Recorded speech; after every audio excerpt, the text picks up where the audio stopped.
Assalamualaikum warahmatullahi wabarakatuh. Ya, selamat siang kita di sana, anak pemilih di mana saja berada. Hari ini kita berada di lokasi pemakaman umum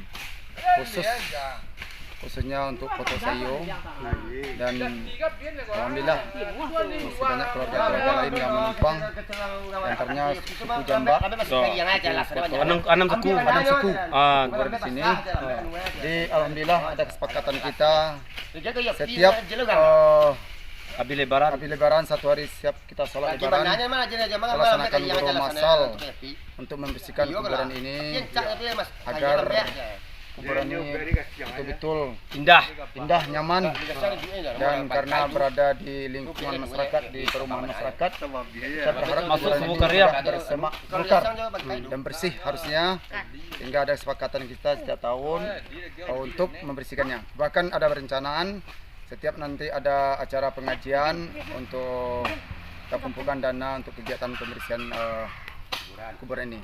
Itu kepada Dunsana mana saja berada, mohon dukungannya secara moral dan material untuk membeli insyaallah rondo untuk merondok, kemudian rumput yang nanti akan tumbuh kita rondap, insyaallah tidak ada lagi semak-semak yang sudah dimakan, sehingga tidak layak seperti kuburan yang perlu kita hormati. Terima kasih. Assalamualaikum warahmatullahi wabarakatuh.